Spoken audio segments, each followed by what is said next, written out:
Family उसकी identification कर रही है, क्योंकि इसका पोस्टमार्टम होना है और बोर्ड द्वारा इसका पोस्टमार्टम कराया जाएगा और पोस्टमार्टम में सही वजहें सामने आएंगी कि किस कारण, किन वजहों के कारण जो दिव्या पहुजा का है वो और किस वजह से उसकी, किस तरीके से उसकी हत्या हुई है। तो कॉज ऑफ डेथ जो पोस्टमार्टम में आएगा उसको हम कोरोबरेट करेंगे।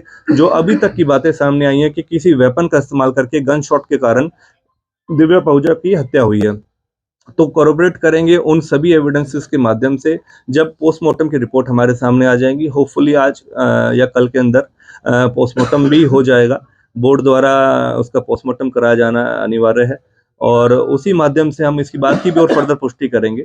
लेकिन जो अभी तक घटनाक्रम में चीज़ें सामने आई हैं, जो पूछताछ में इंटेरोगेशन रिपोर्ट्स के थ्रू जो आदमी अरेस्ट कर रहे हैं, हमने आरोपी अरेस्ट कर रहे हैं, उनकी पूछताछ में भी ये चीज़ें क्लियर कट आई है कि भी गन शॉट इंजरी के कारण दिव्या पहुजा का मर्डर हुआ था।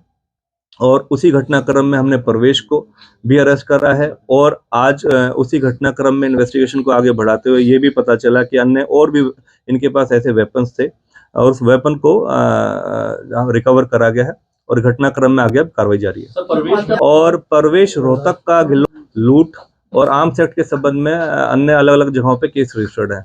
आधा दर्जन से इसके ऊपर केस रजिस्टर्ड है और परवेश पिछले लगभग 4 सालों से अभिजीत के संपर्क में था, बतौर ड्राइवर काम करता था, उसके घर के वहीं पर रहता था। और परवेश ने ही, क्योंकि इसको हत्या का जो वेपन यूज हुआ है वो उपलब्ध करवाया था, वह अन्य और वेपन्स भी उपलब्ध कराए थे, जो कि जैसे मैंने आपको बताया है कि परवेश का तो आपराधिक पृष्ठभूमि है ही है और इस तरीके से जो अभिजीत था वो भी जो इलिसिट वेपन था जो वो रखने का शौकीन था, जिस माध्यम से पहले मैंने जैसे आपको सूचित किया, दिल्ली के अंदर भी ऑलरेडी इसका एक केस रजिस्टर्ड है, जब इससे काफ़ी मात्रा में अवैध वेपन्स अभिजीत से बरामद हुए थे।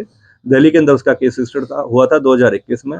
उसी घटनाक्रम में जब परवेश को हमने अरेस्ट करा, परवेश ने हमें सूचित किया कि इसको इस तरीके से अभिजीत को 3 और वेपन सप्लाई करे गए थे, तो उसके संबंध में आज 2 वेपन्स उससे बरामद करे गए। जो एक वेपन है जो बताया जा रहा है कि उसी से दिव्या पहुजा का मर्डर हुआ है, उसको कंसील किया गया और छुपाया गया और उसको डिस्पोज ऑफ करा गया ताकि वो वेपन ना मिल पाए। उसकी तलाश जारी है और ये घटनाक्रम में इन्वेस्टिगेशन जारी है। परवेश कहां से गिरफ्तार किया गया है?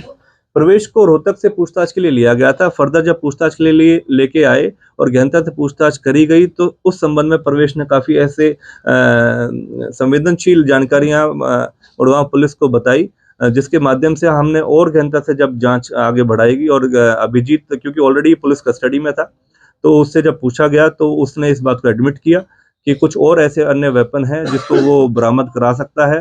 तो दिल्ली में जाके हमने उस सर्च ऑपरेशन स्टार्ट करा दोबारा से और कुछ ऐसे अन्य वेपन्स को रिकवर करने में सफलता प्राप्त करी। वेपन देने के अलावा क्या प्रवेश का इस हत्याकांड में कोई रोल सामने आया है? देखिए, क्योंकि अभी हमारे पास ये इंटेरोगेशन अभी ऑलरेडी जारी है, जितनी अब तक हमारे पास जानकारी थी वो हम आपको बता चुके हैं। और परवेश ने, क्योंकि ये जो मर्डर का वेपन था अभिजीत को सप्लाई करा था, ये बड़ी इंपॉर्टेंट इन्फॉर्मेशन थी जो परवेश के पकड़े जाने पर हमें प्राप्त हुई। और यह भी बताया परवेश ने कि अन्य कुछ और वेपन्स जो हैं अभिजीत को उसने और भी दे रखे हैं, जो मौके पर जाके अभिजीत ने उनको आइडेंटिफाई किया स्पॉट पे जाके, और उन वेपन्स को पकड़ने में पुलिस ने सफलता प्राप्त करी है। क्या पुलिस ने वो वेपन मिल गया? वो वेपन मिल गया क्या? One by one please sir, जो मर्डर में वेपन यूज किया गया था वो वेपन मिल गया है?